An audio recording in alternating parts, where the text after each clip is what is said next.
Hola, ¿qué tal? Yo soy Sergio Guerra Torres y te doy la más cordial bienvenida a una nueva emisión de Diálogos Judiciales, programa que realiza el Poder Judicial del Estado de Nuevo León en coordinación con Canal 28 y que tiene como finalidad dar a conocer temas relacionados con el derecho y su aplicación práctica a casos concretos. Nuestros invitados e invitadas acuden con nosotros y nos comentan acerca de sus experiencias, conocimientos y de todo aquello que te puede servir para tu vida cotidiana. No olvides tampoco seguirnos en redes sociales, estamos como Poder Judicial del Estado de Nuevo León en YouTube, Facebook, Instagram, Plataforma X y TikTok. También puedes consultar nuestra página de internet en www.pjnl.gov.mx. Ahí encontrarás información relevante que diariamente las oficinas judiciales y administrativas tienen para ti. La puedes descargar y consultar, es de forma gratuita. Recuerda, el Poder Judicial del Estado de Nuevo León te invita a ejercer tus derechos. En esta ocasión vamos a tocar un tema muy interesante relacionado con la justicia administrativa y está con nosotros José Mercedes Hernández Díaz. ¿Quieres conocer más acerca de su trayectoria profesional y laboral? Te invito a ver el siguiente video. Adelante. Doctor José Mercedes Hernández Díaz. Es licenciado en Derecho y Ciencias Sociales por la Universidad Autónoma de Nuevo León. Cuenta con estudios de posgrado como maestría en Derecho de Amparo, Derecho Procesal Constitucional y maestría en Administración Pública. Fue secretario de Acuerdos en la Primera Sala Regional del Noreste del Tribunal Federal de Justicia Administrativa. Asimismo, se desempeñó como magistrado por el Ministerio de Ley en la Primera Sala Regional del Noreste del Tribunal Federal de Justicia Administrativa. Ha sido catedrático en la Facultad de Derecho y Criminología, así como la Facultad de Derecho de la Universidad Regiomontana, impartiendo las materias de Derecho Fiscal y Argumentación Jurídica. Actualmente es docente de la Universidad Regiomontana y es magistrado de la Primera Sala Ordinaria del Tribunal de Justicia Administrativa del Estado de Nuevo León.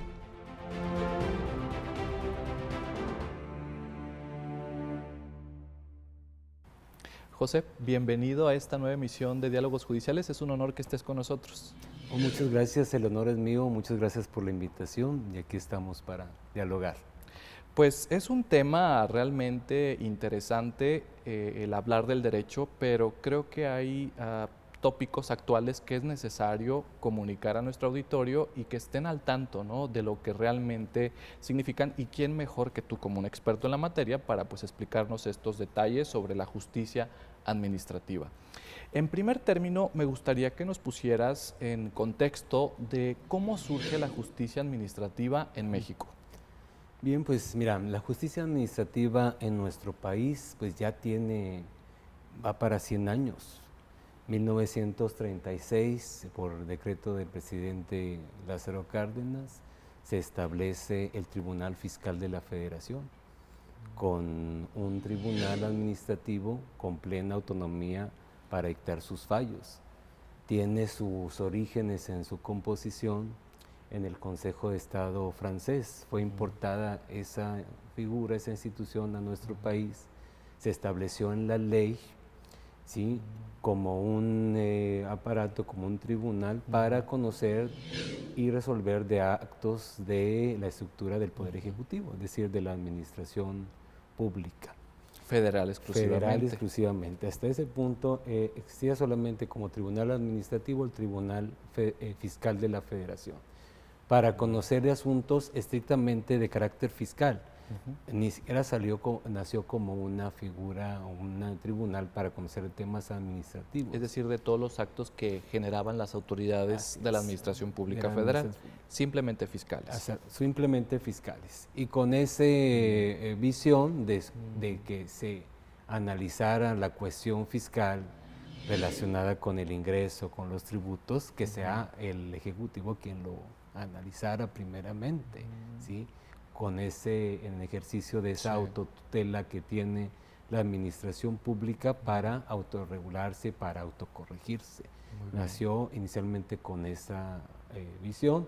Ya posteriormente fueron surgiendo tribunales en la Ciudad de México, el Tribunal Contencioso de la Ciudad de México. Ya estrictamente locales. Ya estrictamente es decir, locales. para revisar actos propios, propios de ese lugar, ¿no? De ese lugar, de la administración pública exclusivamente. Muy bien. Fue evolucionando la justicia administrativa, se amplían las competencias o la competencia del tribunal para conocer no solamente de actos de naturaleza fiscal, sino de actos de naturaleza administrativa, como pensiones de los burócratas federales. Posteriormente se amplió para conocer actos en materia administrativa cuando se empezaron a emitir una serie de actos de la administración pública, llevados también por los cambios políticos que se daban en el país. Sí, claro. O sea, todo eso fue evolucionando para que se aumentara la competencia del Tribunal Fiscal de la Federación y fueran surgiendo también los tribunales contenciosos administrativos de las entidades federativas. Así se denominaban en sus inicios. Así se denominaban en sus inicios. Tribunal Contencioso Administrativo, por ejemplo, de la Ciudad de México, o del Estado de Jalisco, o del Estado de Guanajuato. Me llama mucho la atención lo que tú señalas al inicio de esta charla por cuanto a que por decreto presidencial se crea un tribunal fiscal de la Federación y poco a poco esa tendencia de autorrevisarse los actos lo retoman las entidades federativas, entre ellos tú señalabas la Ciudad de México, que se denominaban tribunales de lo contencioso administrativo. En Nuevo León también aplicaba esa tendencia, o nos podrías indicar desde cuándo aproximadamente tenemos la presencia de la justicia administrativa. Yo creo que fue a principios de los 90, por allá, cuando se estableció el Tribunal Contencioso Administrativo del Estado de Nuevo León. ¿Sí? Creo que estaba el gobernador Jorge Treviño. Se incorpora la justicia administrativa en el Estado de Nuevo León, y a partir de ahí pues fue surgiendo con algunas modificaciones posteriores el Tribunal de lo Contencioso Administrativo para conocer también de actos exclusivamente en sus inicios de materia fiscal, que era lo que se daba más en ese momento. ¿Sí? Y ya posteriormente para conocer de cualquier acto emanado de la administración pública, paraestatal o centralizada, ¿sí? Que afectara las defensas jurídicas de algún particular. Y me parece interesante también que nuestro auditorio tenga en contexto el hecho de que de los tribunales que estamos hablando no dependen propiamente del Poder Judicial de la Federación ni de los poderes judiciales de las entidades federativas, al menos en Nuevo León. ¿Cómo explicarles a las personas que nos están viendo esa separación? Porque por lo general asociamos un tribunal al Poder Judicial, es decir, es como una tendencia que en automático se concluye. Incluso con los policías, ¿no? Bueno, pertenecen al Poder Judicial, pero en realidad no es así. Hay diversas autoridades con competencias individualizadas que tú nos podrías explicar con mayor detalle. Es más complejo, pero lo comenté hace un inicio. Nació como un tribunal administrativo inspirado, vamos a decirlo así, en el Consejo de Estado francés. El Consejo de Estado francés es un consejo de ministros que analizan y revisan los actos del Poder Ejecutivo, que tienen plena autonomía para dictar sus fallos. Es decir, lo crea el Ejecutivo, decir, bueno, quiero que un tribunal administrativo y no del Poder Judicial analice mis actos. Pero dice, bueno, pues sí los van a analizar, pero debes de darle esa autonomía e independencia para poder decirte, vamos a decirlo en esos términos, en qué está mal el acto administrativo, para que lo corrijas, ¿sí? Y a partir de ahí se logre una administración pública más eficiente, más eficaz, que ese yo creo que es el propósito de la justicia administrativa, corregir los actos, ¿sí? En sede jurisdiccional para tener una administración pública más eficiente y eficaz. Y pues ha sido muy cuestionado desde el Tribunal Fiscal de la Esa Federación en separación. su historia. Así decía, ¿cómo un tribunal administrativo fuera del Poder Judicial, pero tampoco que dependa del Ejecutivo, va a realizar una función jurisdiccional? Muy bien. Pues era la gran interrogante en aquellos tiempos y de alguna manera lo sigue siendo. La Corte, por allá por el 85, por allá, resolvió en jurisprudencia que dice, bueno, al final de cuentas no invade funciones del Poder Judicial porque sigue teniendo el particular, el gobernado, esa optatividad o ese recurso de acudir ante el Poder Judicial de la Federación, porque era un tribunal federal en amparo. Entonces no hay una vulneración a esa competencia del Poder Judicial, porque el Poder Judicial sigue teniendo y tiene esa facultad para analizar los actos de los tribunales administrativos. Por eso se reforman varias disposiciones en aquel tiempo. Y para la procedencia del amparo directo se estableció en contra de resoluciones emitidas por los tribunales administrativos y del trabajo. Se incluyó esa mención. Se incluyó esa cuestión también en la revisión fiscal. Dice, bueno, pues si el particular, el contribuyente tiene un medio de impugnación en el amparo, pues la autoridad también debe de tenerlo. Entonces se reformó también la Constitución y se estableció que contra esas resoluciones dictadas por el Tribunal Fiscal de la Federación procedía el recurso de revisión fiscal. Muy bien. Ante los tribunales del Poder Judicial. Que pertenece al Poder Judicial. Entonces es como una serie de revisiones que se hacen, pero con autoridades individualizadas y con competencias bien definidas, ¿no? Que al final de cuentas se tiene como fundamento, tú ya lo has señalado hace unos momentos, el que los particulares, las personas que pues resienten quizá los actos de la Administración Pública Federal, pues no se queden sin herramientas para discutir en una sede especializada como la materia administrativa, pues los temas que quizá no resulten tan beneficiosos para ellos. Sí, para los ciudadanos puedes crearles una interrogante, como un tribunal que no pertenece al Poder Judicial ni al Ejecutivo. ¿Por qué? Pues bueno, la teoría clásica haría pensar que todo lo jurisdiccional pues debe ser resuelto por el Poder Judicial. Pero dados estos antecedentes, este origen de la justicia administrativa en nuestro país, desde el Tribunal Fiscal, pues dan como explicación eso, que fue inspirado con ese objetivo de que un tribunal administrativo analizara los actos del Poder Ejecutivo.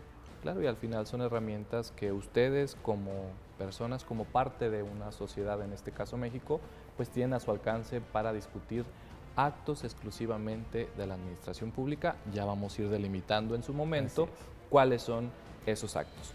Vamos a una pausa comercial, seguimos en Diálogos Judiciales. Recuerda, estamos transmitiendo por la señal de Canal 28. Regresamos.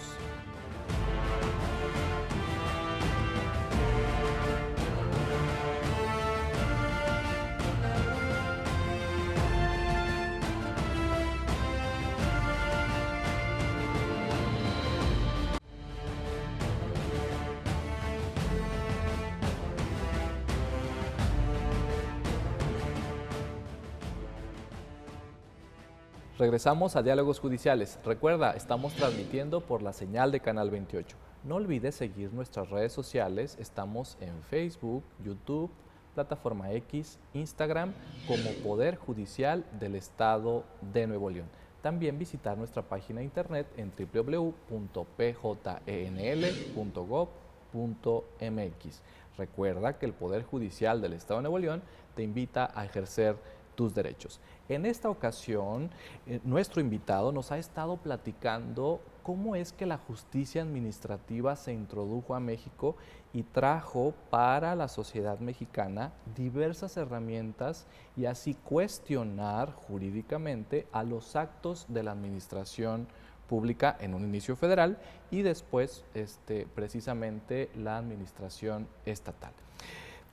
Me parece que es obligado hablar del caso Nuevo León. Tú nos señalabas en el bloque anterior que por ahí de los 90s pues se incluyó en Nuevo León la justicia administrativa con el denominado Tribunal de lo Contencioso Administrativo del Estado de Nuevo León. Actualmente se denomina Tribunal de Justicia Administrativa del Estado de Nuevo León. ¿Cuáles son las funciones principales, actuales, desde luego, de este interesante tribunal del cual tú formas parte? Muy bien, pues mira, el cambio de denominación, y es un aspecto importante, fue de Tribunal de lo Contencioso Administrativo a Tribunal de Justicia Administrativa. Eso se dio por una reforma constitucional.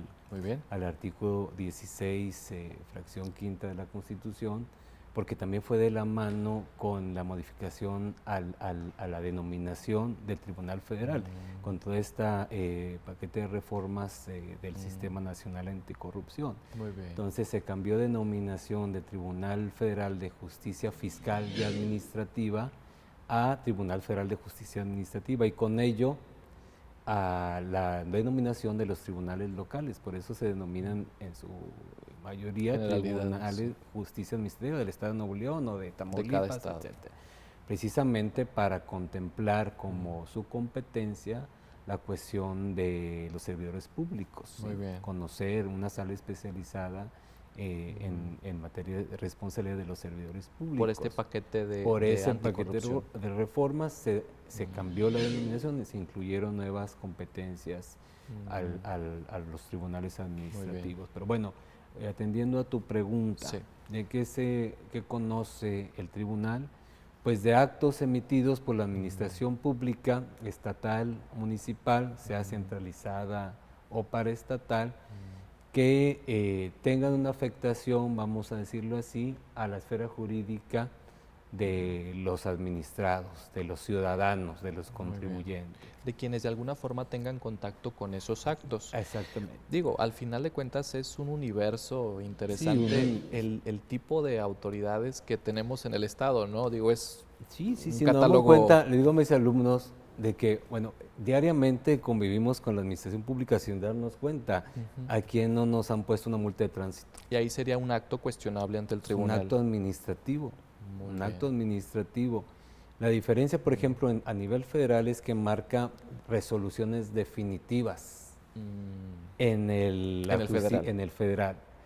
En la justicia administrativa local no está tan definida esa cuestión. Esa causal como ese filtro. Esa condición. Entonces lo hace que casi contra cualquier acto emitido por la administración pública estatal o municipal procede el contencioso administrativo o el procedimiento contencioso administrativo local. Entonces, una autoridad estatal, por ejemplo, una autoridad ambiental del Estado, una autoridad de tránsito de cualquier municipio del Estado de Nuevo León, sin restricción, puedes llevártelo directamente al Tribunal de Justicia Administrativa y presentar, vamos a ver más adelante los temas de formalismos, requisitos, ¿no? Sí, porque es interesante. interesante. De las autoridades de la estructura de la administración pública estatal o municipal que tenga una afectación, ¿no? Un principio de afectación a mi esfera jurídica.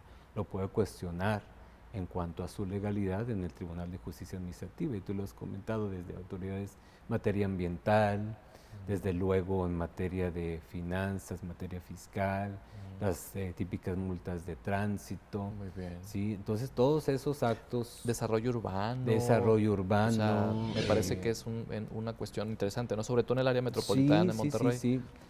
Sobre todo en ese aspecto. Monterrey como el área metropolitana pues tiene un crecimiento impresionante en materia de desarrollo urbano. Y son también de los temas que más acaparan la atención de la sala. Muy bien. Los temas de desarrollo urbano, de salud también, las multas que impone Secretaría de Salud. Entonces es realmente pues interminable el catálogo de, sí, claro, de ¿no? actos es una serie administrativos.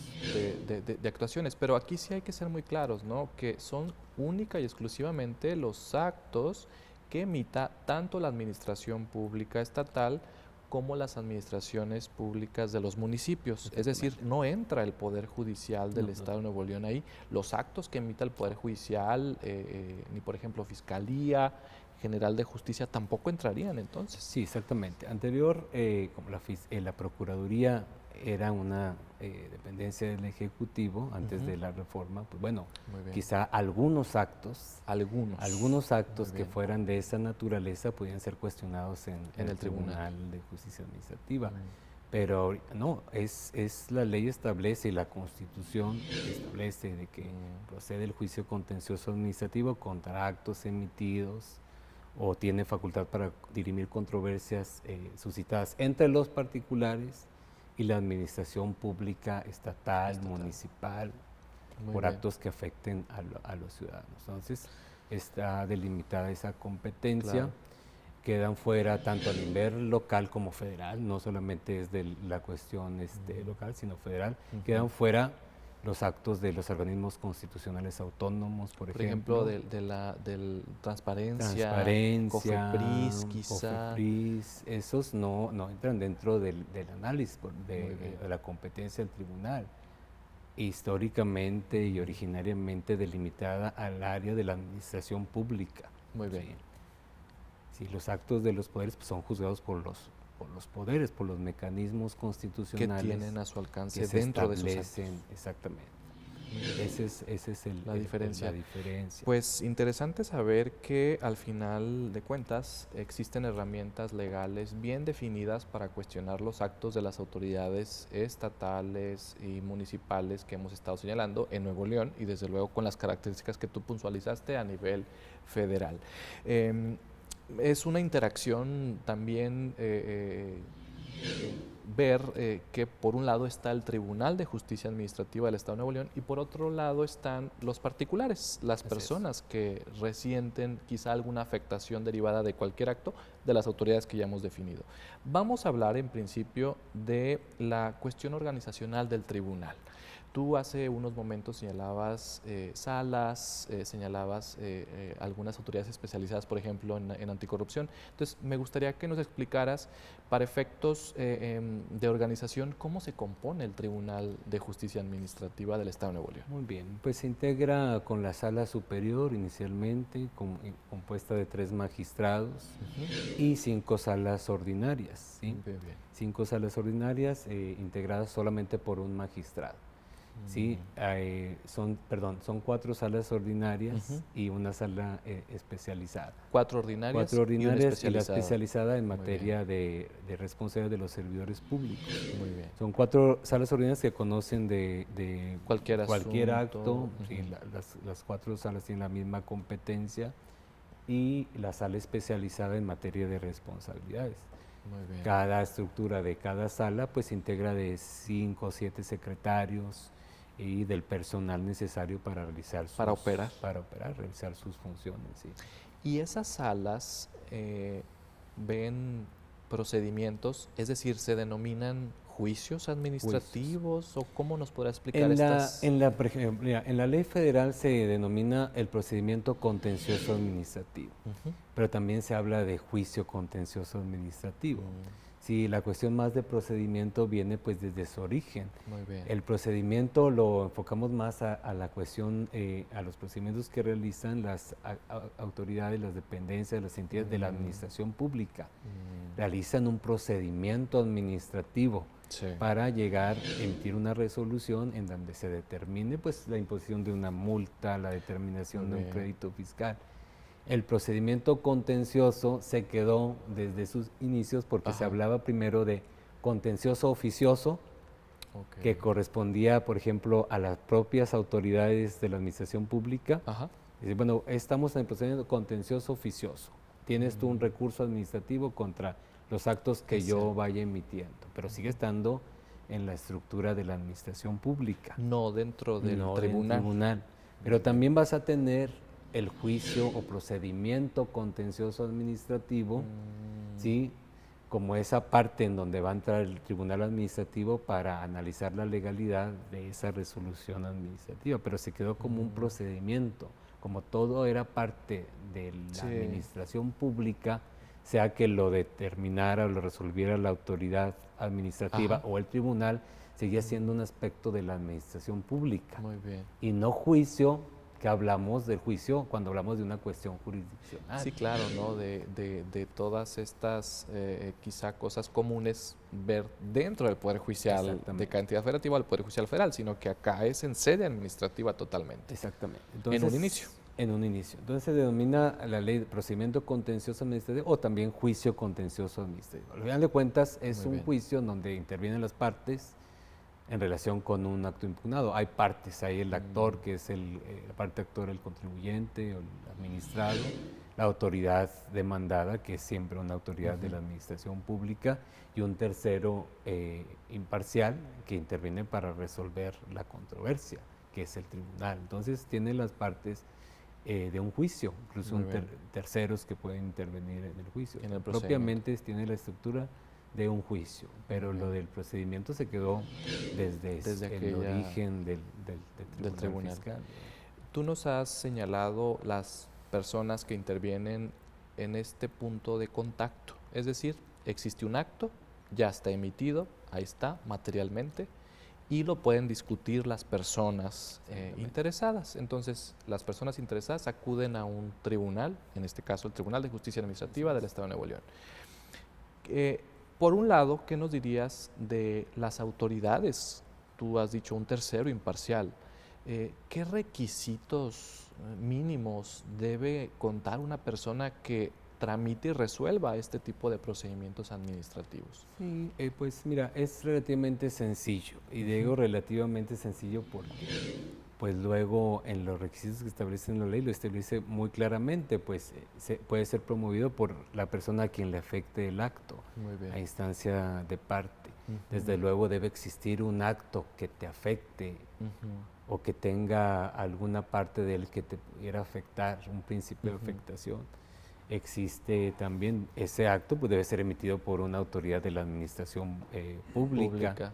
Quizá ese acto afecte a un tercero en materia, hablar de a juicio. En materia de desarrollo urbano se da mucho esa cuestión de que se pide una licencia por parte, por ejemplo, de un municipio o una persona, pero le afecta al vecino. Entonces el vecino es parte porque le puede afectar ese acto administrativo. Entonces se presenta la demanda con requisitos relativamente formales, sencillos, dirigido al Tribunal de Justicia Administrativa, indicar quién lo promueve. ¿Qué te parece si dejamos para el siguiente bloque esos requisitos y dejar a nuestro auditorio pues con el interés de continuar esta plática? Así es. Estamos en Diálogos Judiciales. Recuerden que estamos transmitiendo por la señal de Canal 28. Regresamos.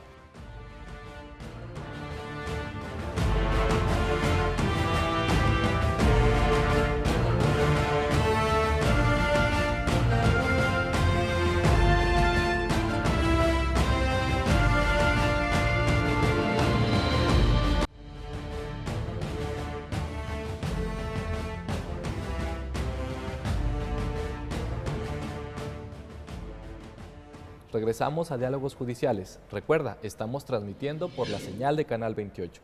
En esta ocasión vamos avanzando con la explicación de la justicia administrativa en México y particularmente cómo está diseñado este conjunto de herramientas jurídicas que tienen las personas para cuestionar actos, en particular, por ejemplo, del Estado de Nuevo León.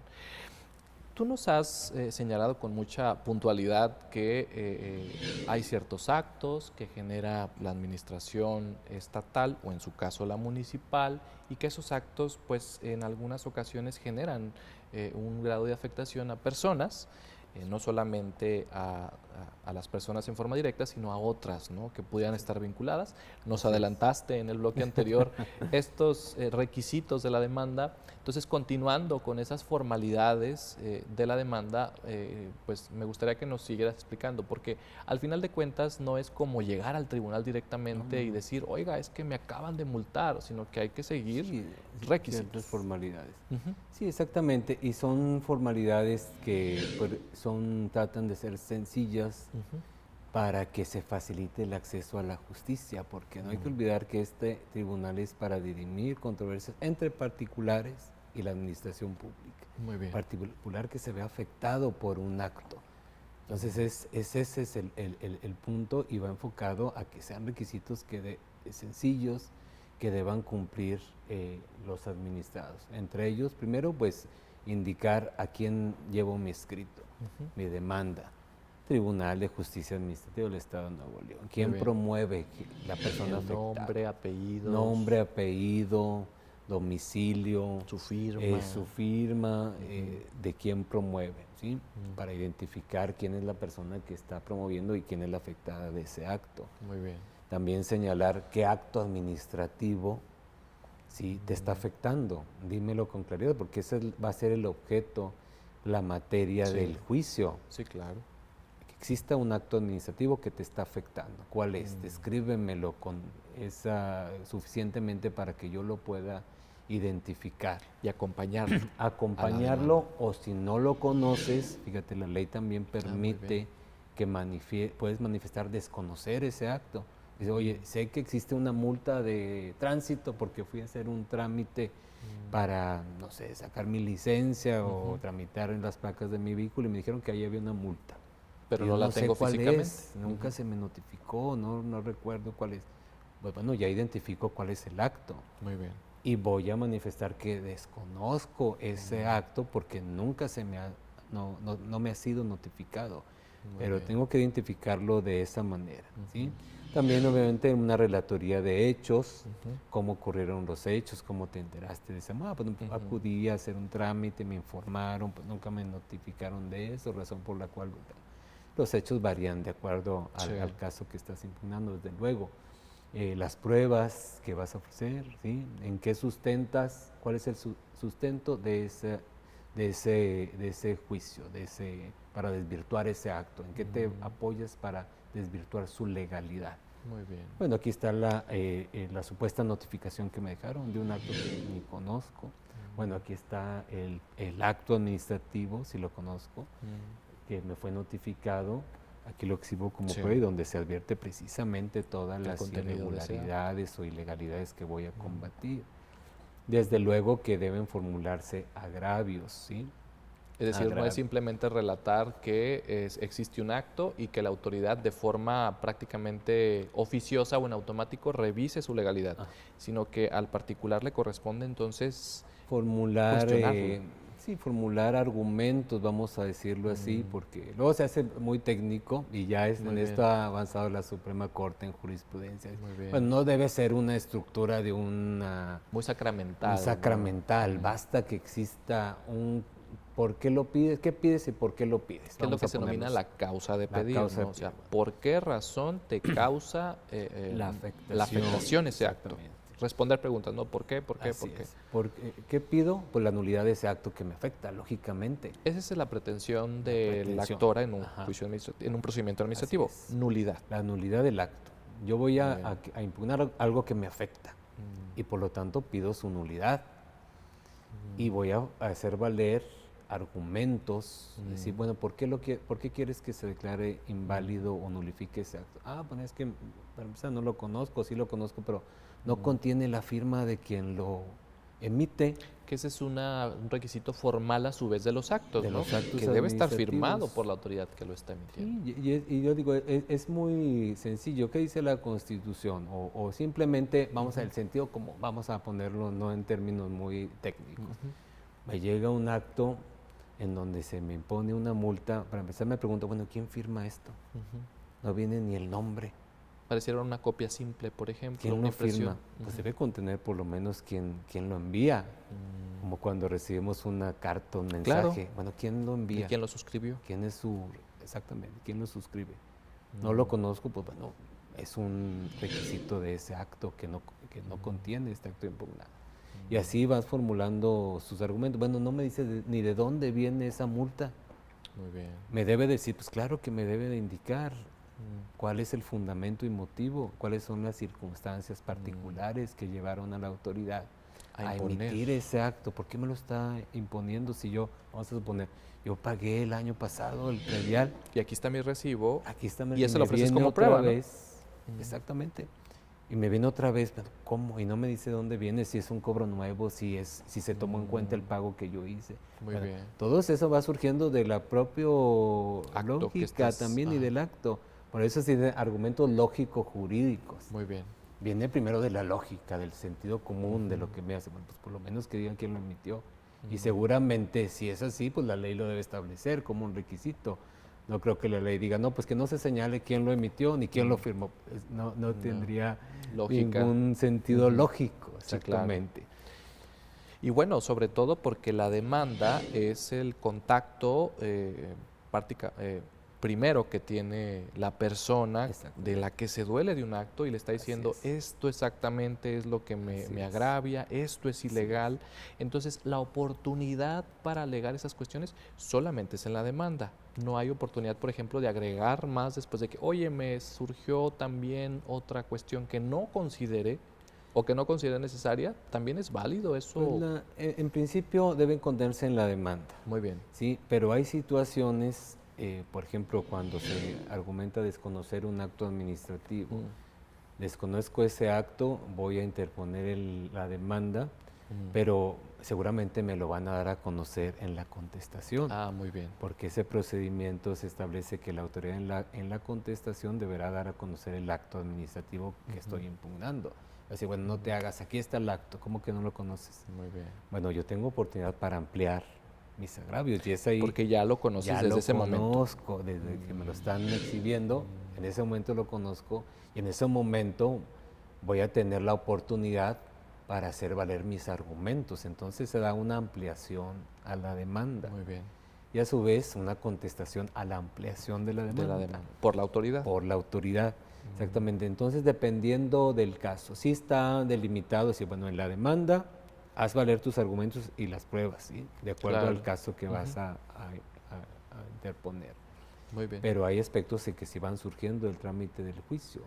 Sí está delimitado porque te imaginas si en todo momento pudieran hacer valer todas las cuestiones, pues sería interminable. Sí, no habría como un tope Exactamente. de decir, bueno, ¿qué te causó problema este acto? Bueno, pero después voy a argumentar más. Bueno, no es así, o sea, es en ese momento que tienes contacto con el Tribunal de Justicia Administrativa, pues alega las cuestiones inherentes a ese acto, ¿no? En esta materia administrativa particularmente, porque, por ejemplo, en otras materias pues puede haber réplica y duplique.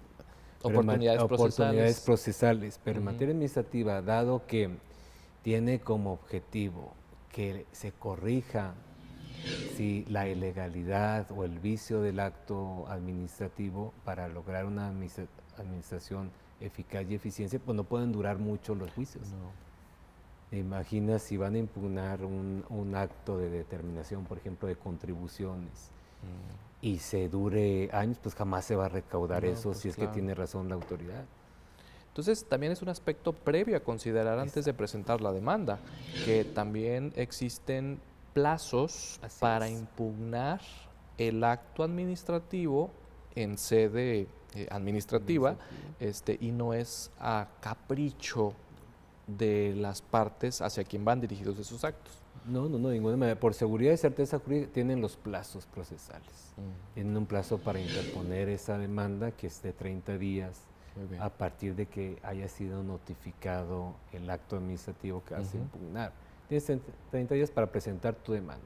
Muy bien. La presentas, se corre, vamos a decirle, se llama juicio a la autoridad, dicho en estos términos para que la ciudadanía lo pueda entender. Se da a conocer a la autoridad, oye, hay una persona que está demandando la nulidad de tu acto. Te demanda Ven y contesta. Ven y contesta a ver qué tienes que decir. Dice que ni se lo diste a conocer, que bueno, viene la autoridad a exponer sus argumentos, a plantear su defensa, sus pruebas, las mismas oportunidades que tiene el particular de defensa.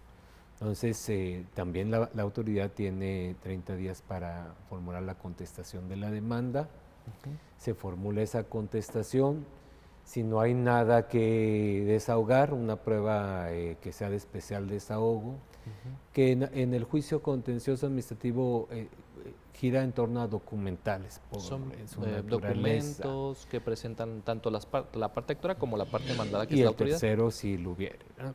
Entonces, si no hay nada, pues se señala un plazo para que formulen sus alegatos, se califican las pruebas, es decir, bueno, esta prueba sí la admito porque cumple con los requisitos que se establece la ley, y esta no, porque nada tiene que ver con el asunto, por así decirlo. Después se da plazo a las partes para formular sus alegaciones, sus alegatos de bien probado. Muy bien. Y se dicta la sentencia.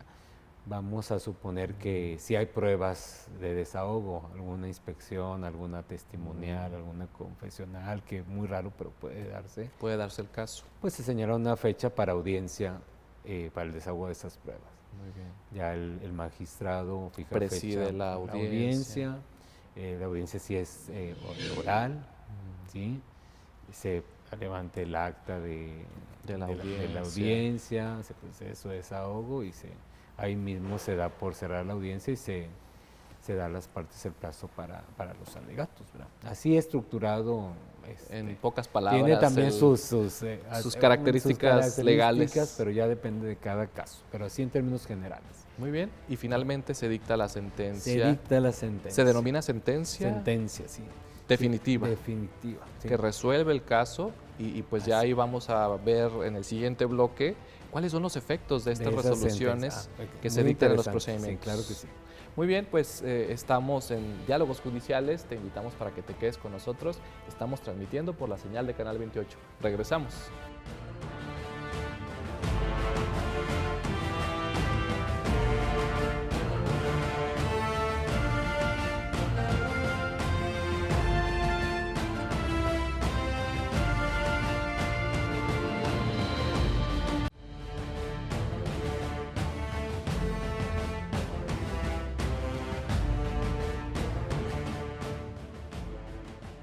Regresamos a Diálogos Judiciales. Estamos transmitiendo por la señal de Canal 28.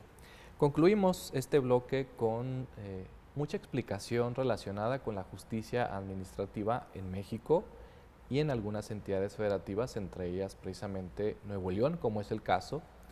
Nuestro invitado nos ha estado llevando de la mano, paso por paso, entendiendo la interacción que se presenta con las autoridades y los particulares que se sienten afectados por algún acto que emitan. Desde luego, esos actos deben ser emitidos por autoridades que pertenezcan a la administración pública federal, estatal y municipal, según sea el caso, ¿no? Hay características muy particulares que hemos comentado a lo largo de este programa en los bloques anteriores.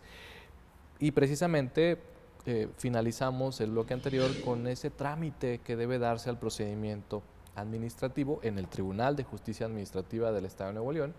Esos pasos a seguir de manera muy breve, desde luego los detalles están señalados en la ley estatal y nos quedamos en los efectos de las sentencias definitivas. ¿Qué puede llegar a declarar una magistratura en sede administrativa respecto a los efectos del acto? Muy bien, la ley establece que los efectos de la sentencia pueden ser, primero, reconocer la validez del acto impugnado. Y se dice, bueno, ¿por qué reconocer la validez y no declarar la validez? Tiene un sentido. Declarar, reconocer. Habla de reconocer la validez, porque los actos de la administración pública se presumen válidos, se presumen legales y se establece en diferentes leyes y corresponde al particular desvirtuarlos. Tiene cierto sentido porque pues, los actos de la administración pública o de las autoridades en general, pues no se pueden presumir inválidos, se presumen legales. Claro, por todo ese procedimiento que los precede. Exactamente, exactamente. Corresponde al particular desvirtuarlos. ¿No? Si no logras desvirtuar esa legalidad de ese acto, pues se va a reconocer la legalidad, porque ya era legal y ya era válido, por eso se reconoce la validez, la legalidad de ese acto.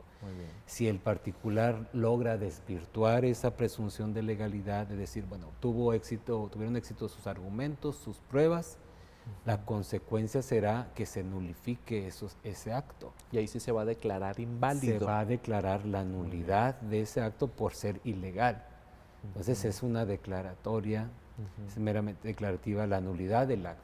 Y expulsa del ordenamiento del orden jurídico ese acto que afecta al particular. Puede ser una nulidad, localmente no se establece así, pero en materia federal se habla de nulidad lisa y llana. Que es de raíz. De raíz el acto. No existe este acto. Nulidad lisa y llana. ¿Y algunos ejemplos de nulidad lisa y llana? Por ejemplo, el caso más típico de la multa de tránsito, vamos a poner ese para que se pueda entender. Bueno, me pusieron una multa porque pues iba, no sé, exceso de velocidad o me estacioné en un lugar prohibido, alguna cuestión de esas. Demostré pues que eso no ocurrió, no cometí esa infracción, pues yo ni paso por ahí. ¿Cómo que tengo una multa en un lugar prohibido? Se logró desvirtuar los hechos en que se apoyó la autoridad para emitir esa boleta, ese acto. La consecuencia será de que se declare la nulidad lisa y llana. Desvirtué esa infracción, ya no tiene por qué existir. Muy bien. Hay ocasiones en que se declara la nulidad del acto, pero quedan a salvo las facultades de la autoridad. Es decir, no es nulidad lisa y llana, absoluta, sino que sí es cierto que no te permitieron, por ejemplo, en un procedimiento administrativo, no te fue dado el plazo que tienes para manifestar, para hacer prueba, ejercer un derecho, una formalidad. Se declara la nulidad, pero no va a ser lisa y llana, absoluta, porque no estoy viendo el fondo, es decir, si se cometió o no lo que te determinó la autoridad. Se va a nulificar para efectos de que la autoridad se reponga ese procedimiento y te puede dar la oportunidad de ofrecer tus pruebas o manifestar en el procedimiento administrativo. Pero no es una nulidad lisa y llana, es una nulidad dejando a salvo ciertas facultades de la autoridad. Hoy también está la nulidad para efectos, es decir, en el caso de una licencia, se va más a ese tema. Sí. A ver, me negaron la licencia de uso de suelo. O de uso de suelo, para efectos de desarrollo urbano, ¿no? Sí, desarrollo urbano. Materia de desarrollo, me negaron esa licencia y yo acredité pues que tengo derecho a que la obtenga. Porque quiero construir. Porque quiero construir, quiero ampliar mi casa, etcétera. Demostré que tengo derecho con elementos, con pruebas. Entonces la nulidad será, no puede el tribunal, por ejemplo, decir, bueno, y le concedo la licencia, porque no es algo que le sea propio. No puede sustituirse la autoridad, sino que le dice, resuelve. Ya lo acreditó, yo analicé esa parte del derecho y se determina que sí tiene derecho a ello, ese aspecto de derecho subjetivo, es decir, tiene derecho a la obtención de una licencia. Ya analicé que sí tiene, pero yo no la puedo dar porque no es mi atribución. Muy bien. Te ordeno que emitas una resolución en cumplimiento de esa sentencia y le expidas la licencia que le fue otorgada.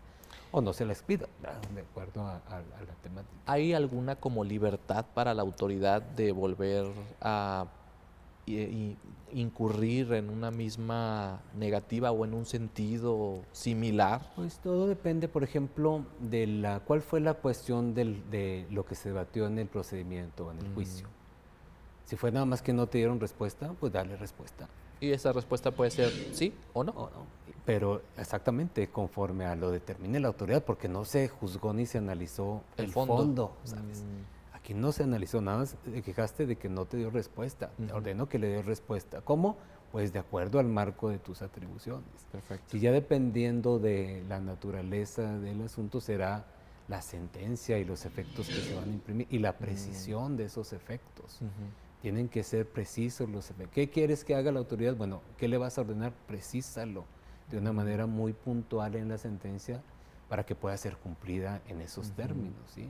Porque en otras materias, en amparo, en condición, es ahí donde en ocasiones se entra a la falta de cumplimiento, ¿no? Decir, bueno, pues, ¿cómo por falta de precisión. Por falta de precisión. Pues, ¿cómo quieres que le haga si no me indicaste la no forma tengo de términos? lineamientos claros. Exactamente. Y que esos lineamientos por lo general se dan desde los escritos que tiene a la vista la autoridad administrativa, ¿no? En este caso, los magistrados y magistradas que integran el Tribunal de Justicia Administrativa de Nuevo León, como tú, pues verifican exactamente qué solicitan en la demanda, si es cierto o no es cierto, qué se dice en la contestación, y ustedes resuelven precisamente. Analizas integralmente, vamos a decir, la cuestión planteada. La cuestión planteada. La cuestión efectivamente planteada, se establece en la ley federal. La cuestión efectivamente planteada. ¿Qué es lo que está pidiendo? ¿Cómo lo demuestra? Si se acreditó el derecho subjetivo a ello. Y que no se da en automático, ¿verdad? Exactamente. Hay que analizar si tienes razón. Entonces también hay que apreciar desde la demanda. ¿Qué es lo que pides? Bueno, pido esto exactamente, lo demuestro con esto, ¿sí? Muy bien. para que se pueda pronunciar pues el juzgador. Así, bueno, pues eso no es ni lo que pidió. ¿Cómo voy a pronunciarme sobre ese aspecto en la sentencia? Y entonces esas sentencias que dicta, en este caso, el Tribunal de Justicia Administrativa del Estado de Nuevo León, el punto de contacto con el Poder Judicial de la Federación sería el juicio de amparo.